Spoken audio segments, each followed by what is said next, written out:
श्री सुश्री इकरा Chaudhary 2-2 minute में अपनी बात कह दें।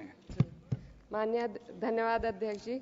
आज मैं 2025 के वित्त विधेयक पर अपने विचार रखने के लिए खड़ी हूँ।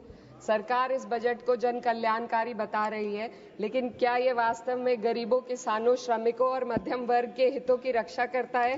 क्या ये युवाओं को रोजगार देगा? क्या महंगाई में राहत देगा?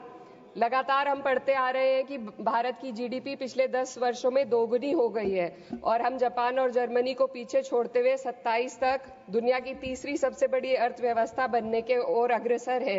लेकिन यह उपलब्धि तब फीकी पड़ जाती है जब हम प्रति व्यक्ति जीडीपी के आंकड़ों को देखते हैं, जिसमें भारत विश्व स्तर पर 100 से अधिक देशों से पीछे है।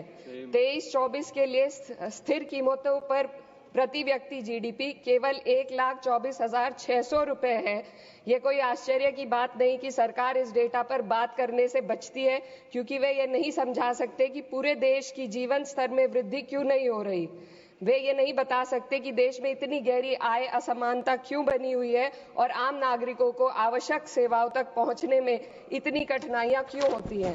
सरकार दावे करती है कि भारत की अर्थव्यवस्था दुनिया में सबसे तेजी से बढ़ रही है, लेकिन इस विकास का लाभ केवल अमीरों को मिल रहा है। आज हमारे देश में शिक्षित युवा नौकरी की तलाश में दर-दर भटक रहा है।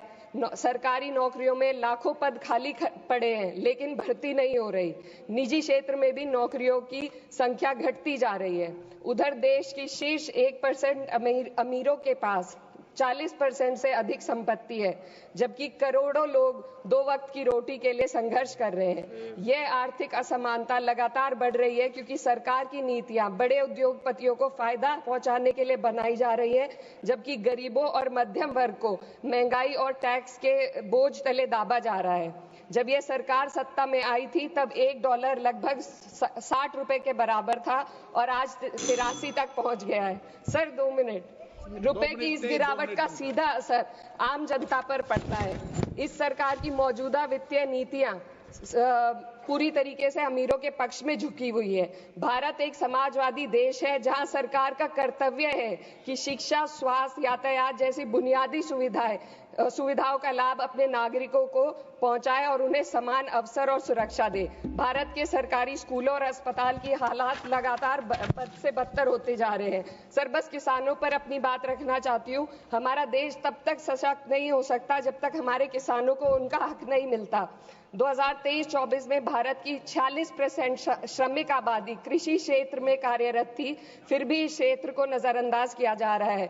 सरकार किसानों की आय दुगनी करने का वादा करती है, लेकिन असलियत यह है कि खेती की लागत बढ़ रही है, जबकि किसानों की आमदनी स्थिर बनी हुई है। ट्रैक्टर और हार्वेस्टिंग मशीनों पर 12% जीएसटी में सर 1 मिनट सर, किसानों का मुद्दा है, बस 1 मिनट सर, खत्म कर लें।